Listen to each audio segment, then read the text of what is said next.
So as with most of the breeding values that are published within the TransTasman Angus Cattle Evaluation,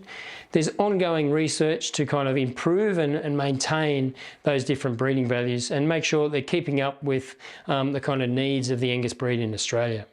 In the case of the claw set and the foot angle breeding values, there are a couple of bits of research that's underway. So in particular, at the moment, we only have breeding values for claw set and foot angle, and many people will be familiar that we also used to previously have breeding values for rear leg side view and also rear leg hind view.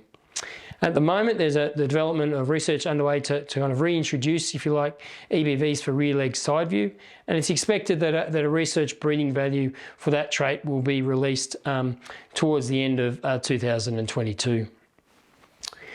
The second bit of research which is currently underway is in the current analytical model. We're only including scores of 5 and above in the calculation of the claw set and the foot angle EBVs. And while that incorporates most of the data, so there's very few scores or animals with scores of 1 to 4 for both of those traits,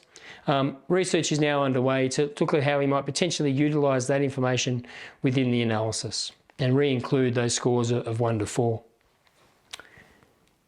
The third bit of research, which is quite a bit of novel research, and is really looking at how we might improve the collection of the phenotypes for structural soundness and potentially change the phenotypes which we're collecting, so the actual traits which we're assessing, but also to move away from subjective kind of scores, although they're doing a good job, but to start to investigate how we might use camera and kind of sensor technology in association with artificial intelligence to better collect information for, or better describe, if you like, the structural soundness of animals. So Angus Australia is now funding a stipend, if you like, for a PhD candidate at the University of New England within their animal science team to actually really start to investigate this question, and research question is how might we utilise these newer technologies and kind of ag tech in general to collect phenotypes, with a particular focus on the structural traits to see how that might then go through and enable us to better describe or provide a better genetic evaluation for structural soundness than is currently available. And the work that we're doing is very similar to research which is also underway in North America, particularly by the Canadian Angus Association, in association, the collaboration they have with One Cup AI. And you can see some of the images on the screen there that they collect from their little machine they call Betsy, who kind of assesses the animal